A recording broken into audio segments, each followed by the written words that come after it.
I'm Sam LaPrade, and this is Ottawa Business Matters. This city is abuzz this week, and I know that Sueling Ching knows all about it. She is the president and CEO of the Ottawa Board of Trade. I have watched you this week in awe. I think you've run around on rollerblades or something. You've been all over this city. I want to start with the Downtown Action Agenda. A lot of people worked on this. I really want to hear what the executive summary, if you will, of this agenda is. Thank you, Sam. So yes, as we all know, post-pandemic, our downtown looks very different than it did before. Because of the workforce strategies changing from both the public and the private sector, but because the public sector is such an anchor in our downtown. Last year we declared it as the downtown as a top priority, that we had to look for a way to transform the downtown. We participated with Yasser Naqvi and Neil Malholtra and Graham Hussey on a task force to start looking at what the possibilities were. And then we started to see that there was a need to actually have an action plan that we could all follow as a community. So this is really built for the community. We brought in the Canadian Urban Institute. We did so many consultations, deep consultation, looked at best practices, research and analysis. And so this week we finally were able to launch it. So the action agenda is called a living capital, and there's sort of a double entendre there, is that a city is like a being that evolves and changes and grows, but also what's most important to the growth of our city is the people in it. And so for downtown, the very simple solution is we need more people downtown. And so our plans has a vision for a holistic live, work, play environment. And we are calling on the plan to achieve sort of 4 big moves. The first is to add 40,000 new residents to the downtown, to attract 50,000 new jobs, and to invest $500 million to kickstart the action plan. And then lastly, to focus in on some anchors. So things like the Spark Street and the Byward Public Realm, to look at what we can do for a business incubation district, and then also for an arts and culture district. And we feel that that will then transform us into a more diverse, more resilient, more vibrant downtown. And this report is available on the Ottawa Board of Trade website, and I love that it's there for everyone to see. Very transparent, very open. A big team worked on this project. How important was it to get all of those voices? It's very important, and when we launched it yesterday, some of the questions were like, do you think it'll be accepted? Do you think it'll actually be executed? And we feel confident in it just because of the depth of consultation that we did. We had all the key stakeholders at the table or somehow involved. We brought in, people who were more artistic, designers, developers, a private sector, public sector. And so this really was built as a plan that everyone could see it. And a lot of things that are in the plan are actually already underway, which is exciting. And so we will leverage those things. We have many assets in Ottawa, and it was just about bringing it all together sort of on one piece of paper, so that we're all working toward the same goals, and so that we can best optimize our resources toward that. And I think it's important. A lot of people think, the Downtown Action Agenda would be something that people in the downtown core should read. I think every resident should pull this up. I mean, it's 99 pages, it's quite chunky, but at the same time, there's an executive summary there. You can get the highlights even just by viewing it. What message do you want to send to people that maybe aren't in the downtown core about, and one of the segments of the actual report is called The Importance of Downtown. Right. Talk to me a little bit about why it's important for everybody to be invested. Yeah, so I mean, from the beginning, part of the challenge was this message that everyone understood that we didn't do the Downtown Action Plan for downtown. We did the Downtown Action Plan for the whole city, frankly the whole region, because we are an economic and cultural hub for the whole region, and as the nation's capital, frankly, for all Canadians. I mean, nobody wants to have a capital city of a country that is declining or derelict. And the city core of any metropolitan area is critically important to the thriving of the entire city. So I would say everyone has a vested interest in this. Everyone has a role and a responsibility, whether you're a resident, whether you're a business or a community leader, whether you're an entrepreneur, an innovator, or an artist, everyone has a role in this plan. And everybody will benefit from us moving forward. So part of the plan that we did, we wanted to have a bit of an economic impact. So if we move forward in this plan, we believe that in total, we will be able to recognize an increased economic impact of $1.3 billion. Conversely, if we do nothing, then we are at risk of up to $62 million in lost tax revenue. Well, that tax revenue is how we pay for all of the services of the city that we enjoy. So that's the reason why I say everybody has a place in this plan. And we're calling on everyone to look at what those opportunities are. And we shared that when we did the launch. If you're an employer, private or public, and you have an opportunity to increase your workforce in the downtown core, then please do it. If you are Sam LaPratt and you have connections internationally, invite your friends to come here and host their business event here or visit here. If you are an artist or an entrepreneur, and you got your next big idea, look at the city core and see how we can build that vibrancy. Those are things that can be done now as we start to move this plan forward over the next 5 years. Yeah, it's brilliant. The residents piece, we're going to be speaking with Malholtra from Claridge in a few minutes, but the residents piece, encouraging more residents downtown that live, work, play, really coming to life in that recommendation. Right. And so, having people there, I think Neil would be the first to say, it wasn't even perfect pre-pandemic, right? It was sort of a 9-to-5 economy. We had a monoculture economy, and that's why we're really positioning this as an opportunity to make the downtown more resilient. So, should our next challenge appear, that we have a diversity of people, uses in the downtown core, and so we want people to live there, for us to develop services around those neighborhoods. And then the other thing about the downtown core is that it's a top asset for our tourism economy, our visitor economy, which is a direct economic impact, number one, but also is the front door to every other form of economic development.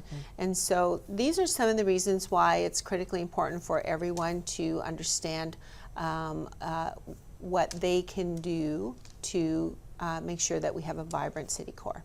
And when you did this announcement this week and really shared the details of this report, what was some of the feedback that you received immediately in terms of the feeling of those that had the opportunity to review the report? Lots of positivity. We talked about, these are the big goals. We talked about how are we going to do that? We're going to do that by making downtown more desirable so people want to live there, by making it more resilient, by investing in infrastructure, investing in mobility, by making it more robust, by diversifying our economic base, and through safety and security, because I know that's been a big thing for a lot of people. The safety, security of our visitors, of the people living there, of the people working there, but also of our most vulnerable in our community. So I think that everyone was excited about either all or some part of what those outcomes will be. So a lot of positivity among our economic partners, a lot of okay, let's go, let's roll up the sleeves and work together. Some people felt, maybe that it was lofty, and maybe it is. But I'm a believer. If we reach for the moon, we might fall in the stars. Yeah. So, and so I think everything in there is very doable. There's a 60-step implementation plan with accountabilities for every one of those steps. So the next piece will be for us to create this champions table, who will take that report and make sure it's executed. And then the Board of Trade will continue to advocate at every level of government and within our business community to help support those plans. There may be people watching and listening right now that are surprised at how knee deep you are into this. That I think some people think, and not that it's not amazing, because I go to a lot of them, is all the networking events. I think this advocacy piece and how passionate and that you've pulled a lot of these people together is a surprise to some.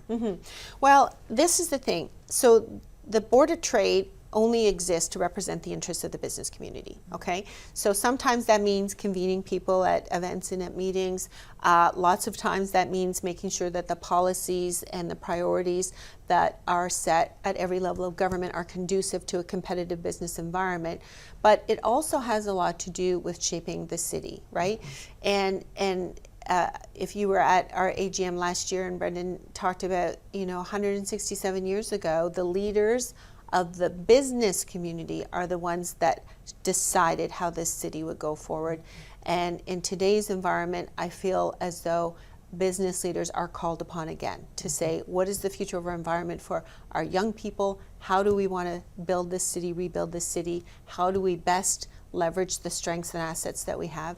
And so we were pleased to step in when we saw a real need for leadership.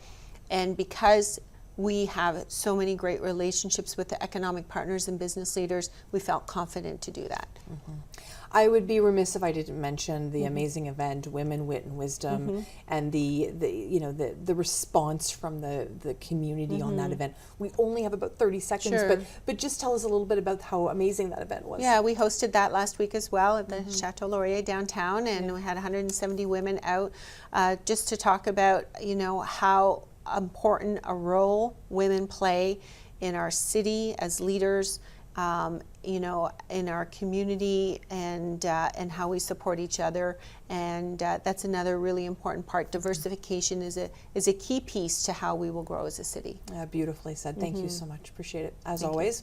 Sueling Ching joining us, of course, the President and CEO of the Ottawa Board of Trade. When we come back, Kevin McHale will be in the hot seat to talk about all the good news about Spark Street. Stay with us.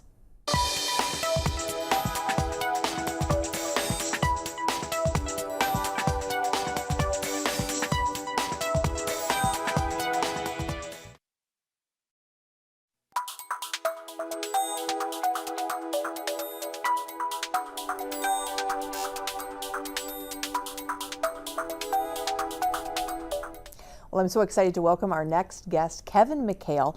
He is the Executive Director of the Spark Street BIA, the beautiful Spark Street. Yep.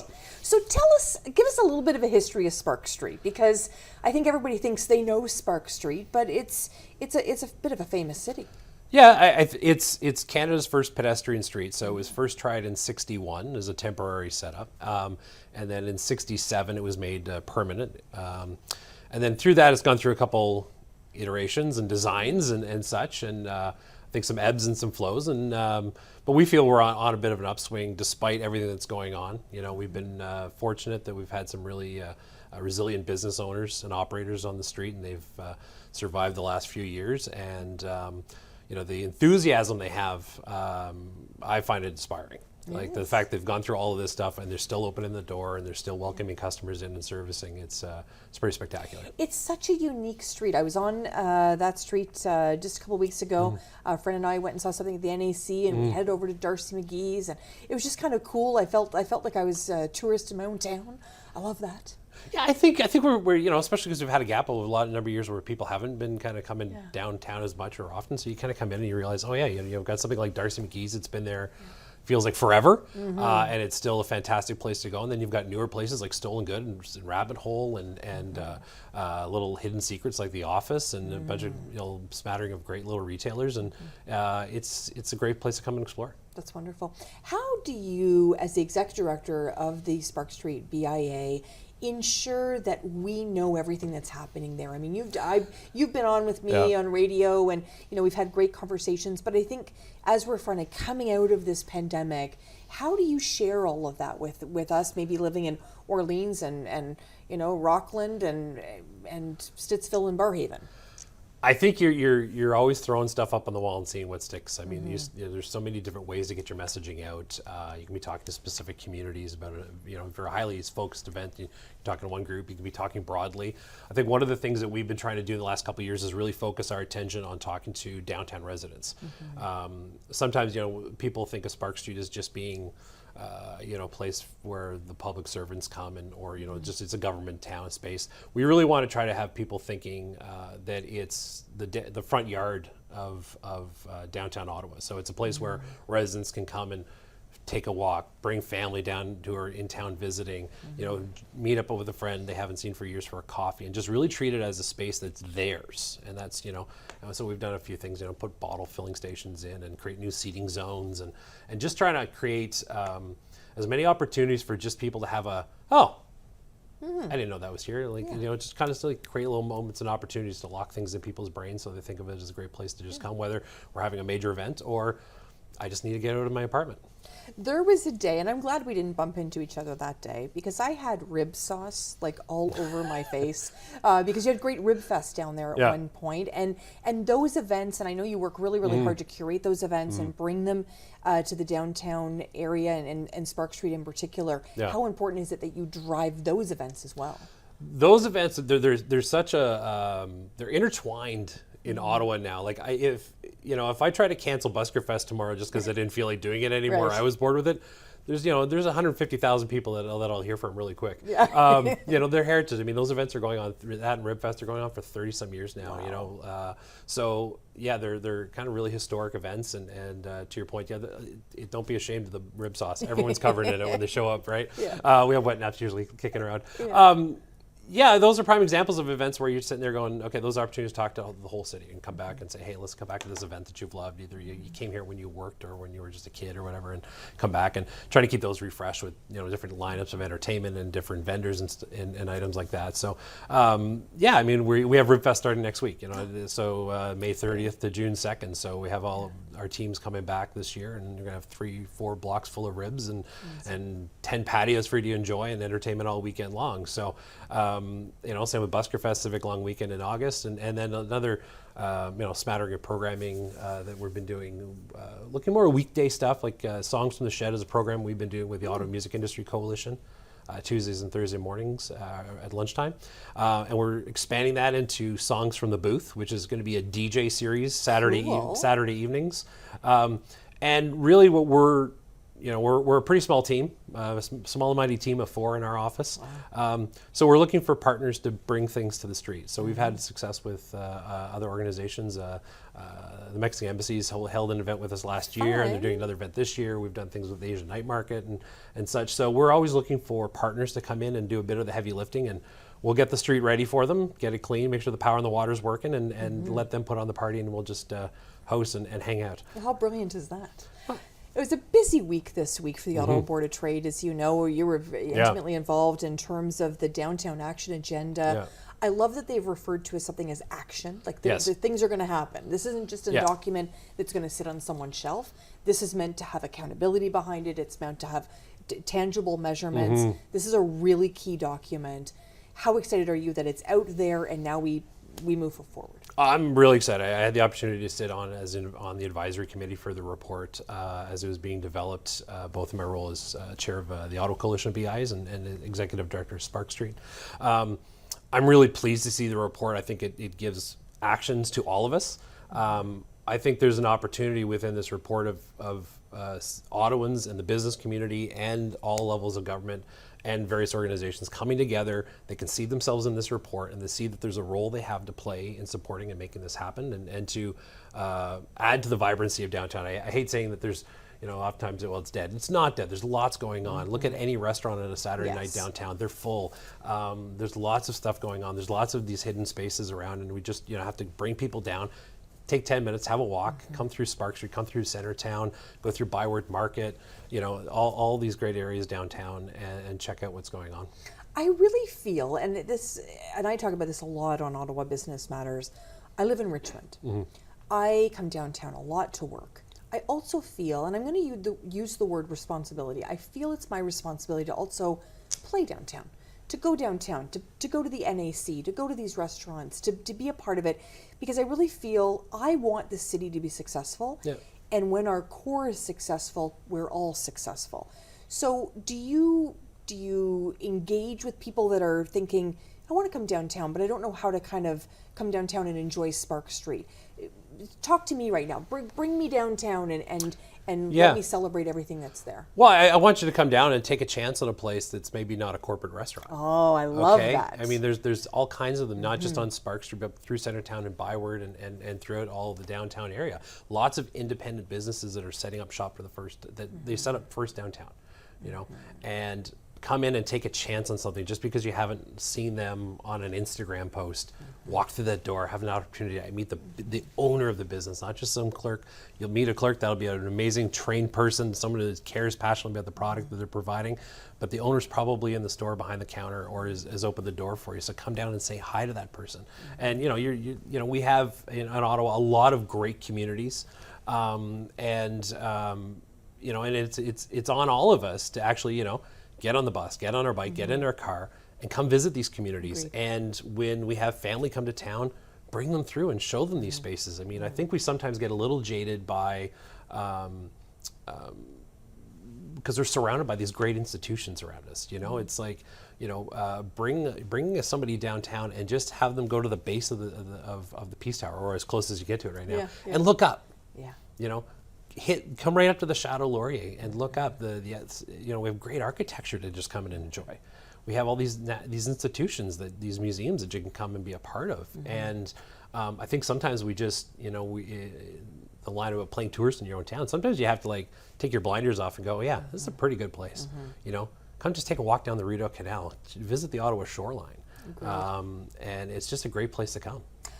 We didn't plan this, I swear, because this is our normal set for Ottawa Business Matters. But behind you is Spark Street. I don't even know if you noticed that. It's incredible. Well, there you go. And I love the fact that that has become a very iconic view of our city, is to visit Spark Street. You're working through Okobia with all of the different BIAs in the city as well. So obviously Spark Street, hanging out with Barhaven and hanging out with the Glebe and all of that. Talk to me a little bit about how you all come together as BIAs.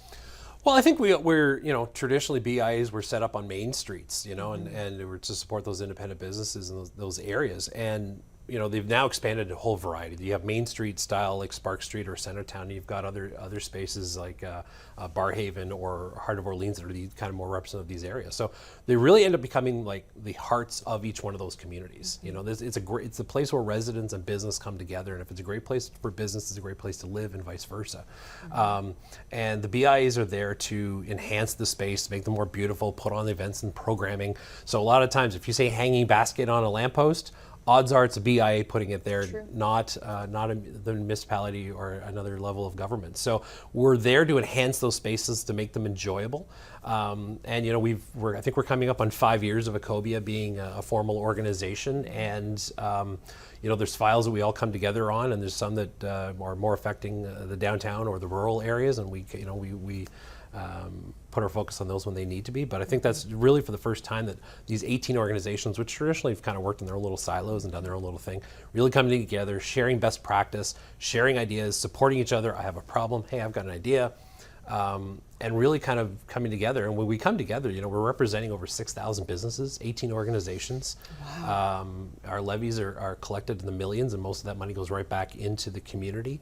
You know, events and programming, I mean, obviously we throw some stuff on, but a ton of other events are produced by other BIAs. And so if it's a street festival, you know, in your neighborhood, it's probably BIA supporting it. So support it and support their members. I love it. I love it. Great place to end today. Thank you so much. Thank you. Appreciate your time and everything you do for our city. Appreciate it very much. Kevin McHale joining us. He is the Executive Director of the Spark Street BIA. Go visit Kevin. Go visit all those businesses. Support local. Speaking about local, who's in the mood for a Beavertail? I know this girl is. Stay with us on Ottawa Business Matters.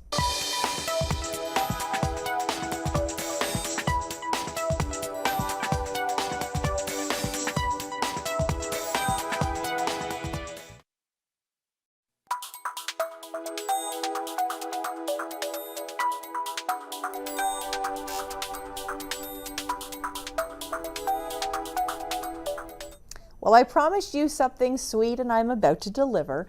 Pam and Grant Hooker are here from Beavertails. I'm so excited to have you here. Thank you. This is an honor for me. We should have brought a pastry. I didn't say anything. That I'll go and get my own because I'm a big fan. I'm a Okay, big well, fan. I have a coupon for Oh, you here. fantastic. Yes, I You're a do. sweetheart. You're a I sweetheart. carry them with me. So let me go back in time, Pam, and tell me about how Beavertails started.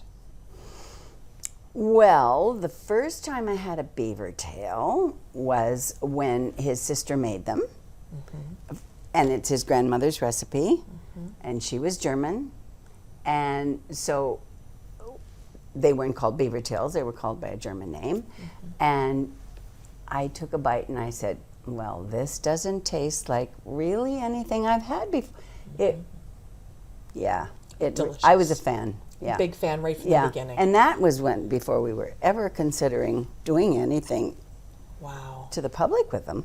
Yeah. So take me from that moment, Mr. Hooker, right through to today. Where did this lead you? In the late 60s, early 70s, Pam and I were part of the counterculture, not hardcore hippies, but, and so we bought land north of or south of Killaloo, and like a lot of young people, back to the landers, and we got together with those young people and did a music fair, Killaloo Craft and Community Fair. It's still going. Yeah, 76 I think was the first year, and they needed food, and we presented Grandma's recipe. I took the burner from an old hot water heater, propane, and we bought, our capital investment was a black cast iron pot. And we made the dough using a hand wringer.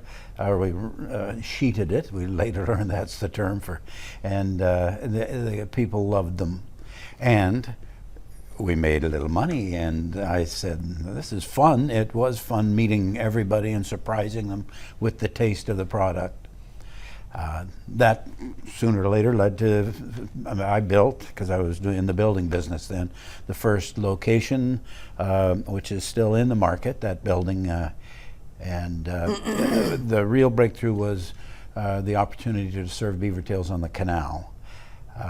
Because at that point there was only French fry trucks and they could only handle so much volume.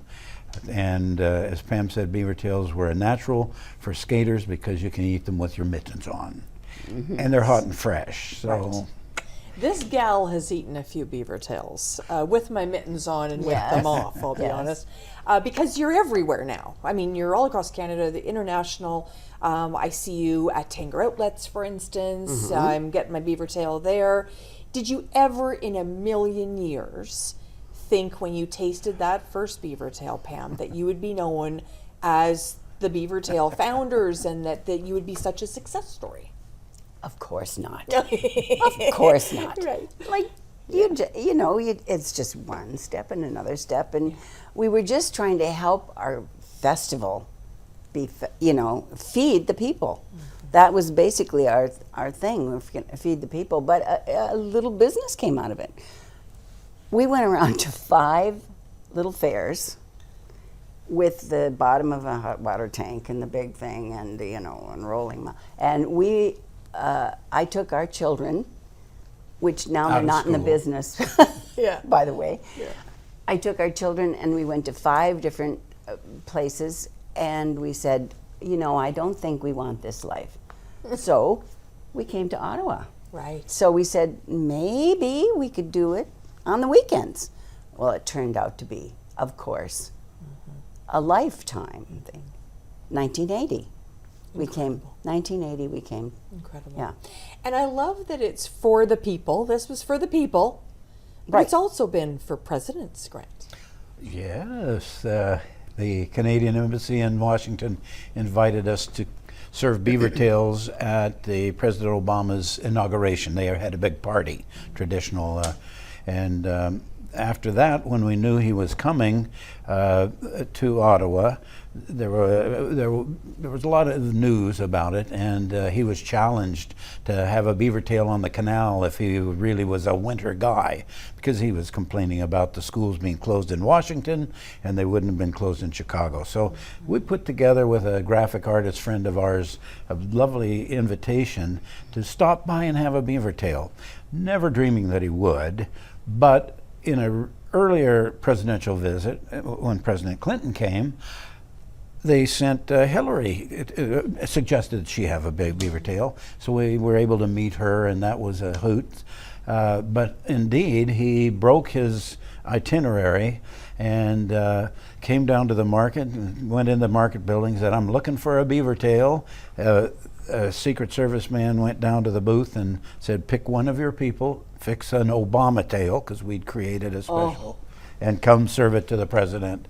That was a red letter day, of course, because we were major fans, as the world was. He was a rock star. In those He was early a rock years. star, And for sure. we People were- still ask for Obama tails. Oh, I bet they do. Once in a while they do, and if I we could can make kiss him on the cheek, if even- It was I good would. business. It was good business. Let's put it that way. Yeah, really, sales increased by about a third. We call it the Obama bump, and they didn't go nationally, because this was covered on national TV, and they've stayed up there. You know, at our Yep. That's incredible. One of my favorite moments of 2023 was at the Bobs. So the Bobs, the Better Ottawa Business Awards, and I get emotional thinking about it. You both received a Lifetime Achievement Award. But I think what was so beautiful about that night is that, and we wouldn't want you any other way, you two were exactly like you are right now. You were yourselves. You were open about the journey. It was such a beautiful moment. Did you like my dress? You looked gorgeous. He was okay, but you It looked was- gorgeous. It was so fun. I designed know. it Oh, it myself. was beautiful. You looked and, beautiful. And Michelle made it for me. You just, that night, you were the highlight, for sure. You two were it all. we're What flattered. did that Thank you. mean to you, that Lifetime Achievement Award? Well, I think I said it, in the beginning of my speech. I said, like I wasn't sitting down, but I should have been, because, we just go along doing our thing, and to be recognized by all the great people in this city, and the people that we were, a part of that with. What were some of the names? Jim Durrell. Yes, of That course. comes right Of off. course, yes. Right off the tongue. Lovely Mr. Shirley Durrell. Westeindy, Shirley Westeindy. the giants of business. Exactly. How did that happen? I don't know. I think we still have the mentality that we had when we went to the Kiloo Craft Community Fair with Let's feed people. a used hot water heater burner and a cast iron pot. And as Pam says, we just put one foot in front of the other. Somebody said, how does it feel to be, have created this icon, I don't know. All I know is I don't feel it. I just know, I say, what do I have to do tomorrow? Yeah. That's the way I feel. But to have those people say nice things about us was like, hey, that's the establishment saying we did okay. You did more than okay. It was something. And when I think about you, I also think about the Tulip Festival, because we're just come off this beautiful Tulip Festival. The heavens shine down weather-wise on us, for sure, and just give us a beautiful time. Talk to me about the Tulip Festival and what it means to you. Yeah, well, because we'd been at the Tulip Festival from 1980 until 1990 selling Beavertails, we saw how important it was at the end of winter. It was called the Festival of the Spring at that point. We changed the name back to Canadian Tulip Festival. Everybody was calling it the Tulip Festival, even though it had been name changed. And yet we saw so much potential in it. It got into financial trouble. It went bankrupt. It went into the hands of a trustee. And Pam and I had gotten to know the organizers of Festival Franco-Ontarian, Winterlude, Jazz Festival. And so we went to these guys and we said, hey, if we buy it and own it and form a community corporation to run it, will you help us? And they said yes. So that's what we did. And it was a life-changing experience for us. because it was so hard, for one thing, we thought the money would come out of the woodwork. Everybody loves the Tulip Festival, but we're still scratching for money today, and we will scratch for the year ahead. But what it did for us is it introduced us to exposed us to politics, networking, brought us out of our small little booth into the bigger world in Ottawa, and led to so many opportunities, and we're very grateful. We're very grateful that we've got a great CEO in charge of it.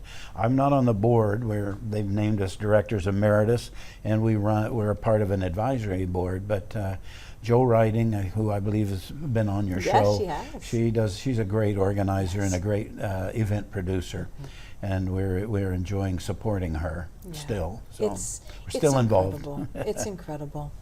Is there any regrets? Requests? Regrets. Regrets? There's lots I of was requests thinking for of a Beavertails. But any regrets over the last, 44 years? Any regrets? Oh, no. I mean, I think you remember the beautiful things much more than you remember the pain.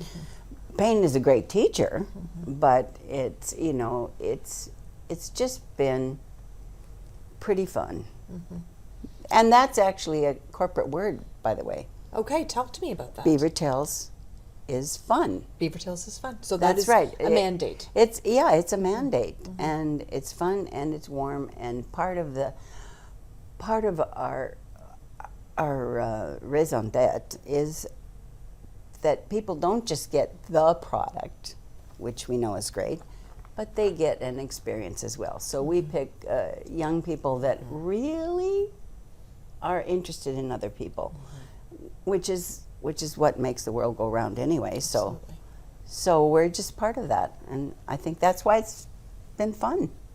And Grant, what's it been like to do this alongside your beautiful bride? Well, I thought today you're going to talk about leadership and or if success and so forth. And if I was saying the thing I've done that has been the biggest factor in our success was to marry Pam, because we have partnered 24 hours a day, 7 days a week, and at night, in the middle of the night, I'll think about issues, challenges.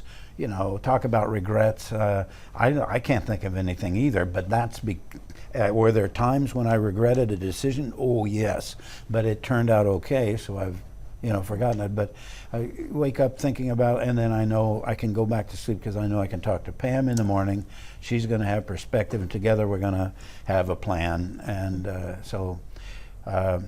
this is it's a successful marriage, but it has also been a successful partnership. Beautiful. In everything we've done. Yeah, we've been joined at the hip. Honestly, most people have their lives separately. No, we were both teachers together. We were both builders together, log houses. Then we were, Beavertails together. And It's beautiful. Yeah, I hate when he starts out saying, "Now, you're not gonna like this," and he's usually right. I'm not gonna like this, But it's worked somehow out. or another, But it's worked But out. we've got to face this, so We've let's got talk. to face it. So let's Thank you just so get it much. on. Thank you so much. And I'm so sorry my time is up with both of you. Pam and Grant Hooker, I'm honored. Thank you for Thank you. joining Well, us. Thank you, Sam. you are really easy to talk Oh, to. that's good. I have I'm to glad. say. That's good. This I'm was so glad. fun. Thank you so much. Okay. And I'm so glad that they joined us. That was super sweet. Stay with us on Ottawa Business Matters.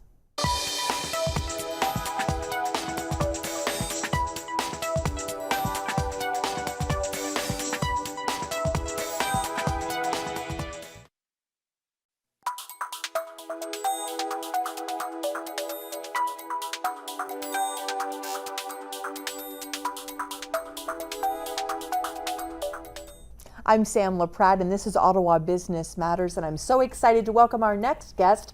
I know you know him, Neil Malholtra from Claridge. Hi, Neil. How are you? Good, yourself? You're everywhere, Oh, I try not to be. but you're involved in a lot of different things, which is very exciting. Yes. And your role at Claridge. Talk to me a little bit Yeah. about your role. So I'm CFO. It's a family business. Obviously, my father started it in the early 80s. I've been with the company now 24 years. My brother's been 22 years.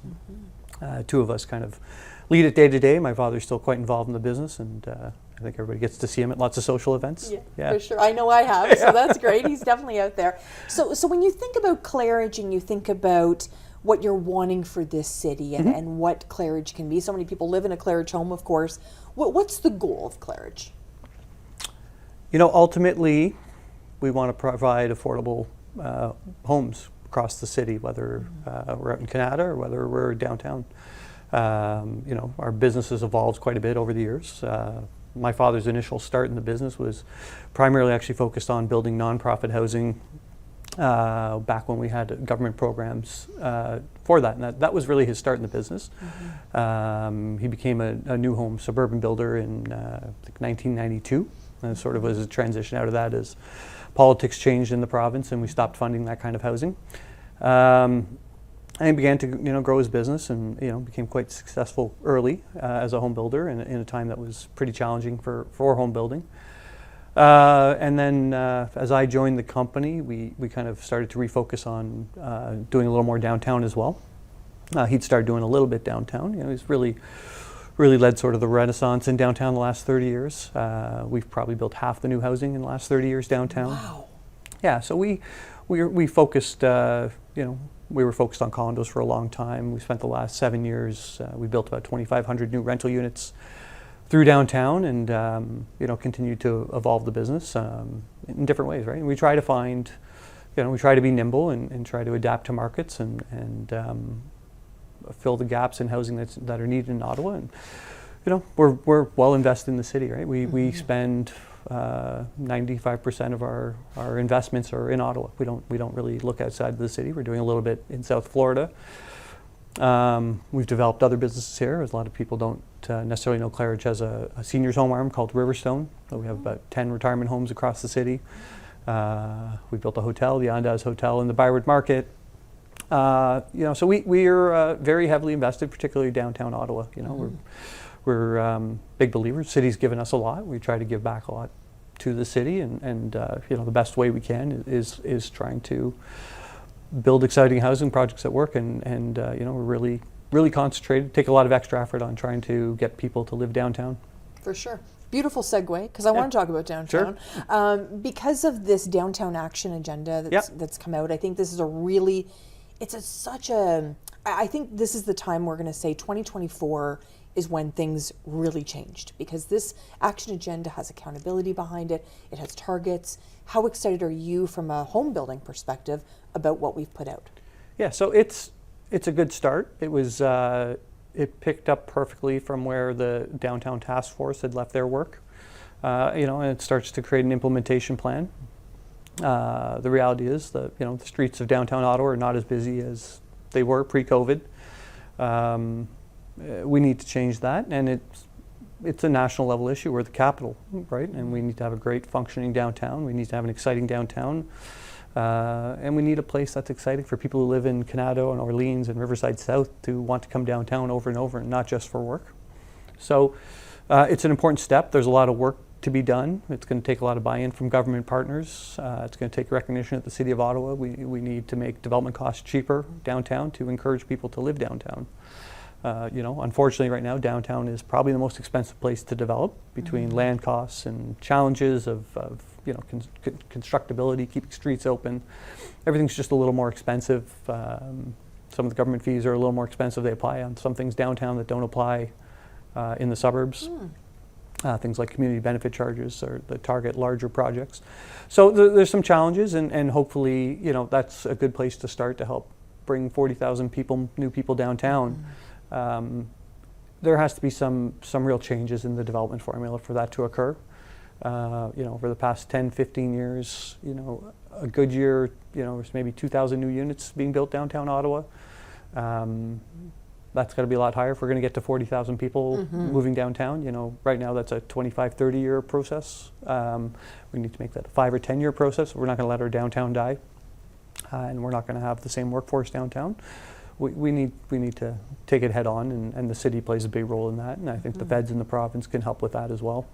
And creative options. I Absolutely. think I think people think, oh, it just has to look like everything else that we've done. But I think people are really trying to be creative because of what you mentioned. The workplace has changed. The workforce has changed downtown. So some creative minds, you're one of them, of course, Yep. coming to the table, trying to think about how we can do things differently. I love the fact you said this can't take 30 years. Yep. Let's talk a decade from now. And I'm excited about it, though. You are too. I am. I think there's, the important thing is there's a recognition there's a problem. And there's recognition, I think, at all levels of government. It was good to see MPs, MPPs, city councillors attend the Board of Trade press conference yesterday. And we'll need some action, and we need some things from the private sector. There needs to be initiation of some projects that are attractive. The downtown can be saved if you can just get people to come downtown 4 or 5 times a year for non-work things, whether it's coming down to catch a show at the NAC, whether it's coming down to the Lansdowne for a football game, coming down for hockey games. There's a variety of things, right? And it's no longer, okay, the national institutions are going to be the drivers for people, We have some great museums and things around town, but at the end of the day, they're not the kind of places, you're going to take your young family 4 times a year. You're not going to go to the Museum of Nature 4 times a year, right? And your kids get kind of bored after it a couple of times. So we just need some things that are fun, that are people drivers as well in the short order. Good for tourism, good to just get people out of the bedroom communities and coming downtown again, right? We have a transportation system to get people there. It's getting people on that train, using it. Just having people visit downtown.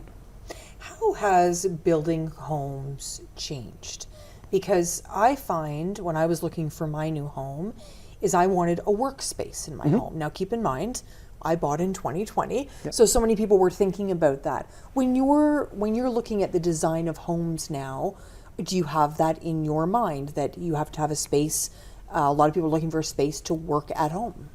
Yeah, there are a couple of dynamics at play. So ideally, yes. But the other challenge people are facing is they can afford less today than they could before. The cost of construction is so high. The cost of delivering a home is so high with government fees, land costs. Everything's gone up to such a degree that there's also a pressure to make things smaller so they're affordable.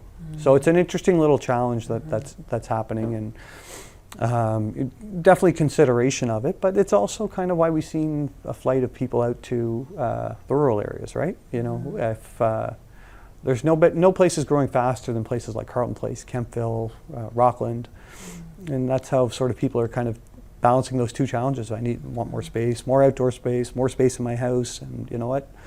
I don't have to be downtown, so I don't need to be anywhere. So if it's an hour away from the city, what's the problem, right? So it's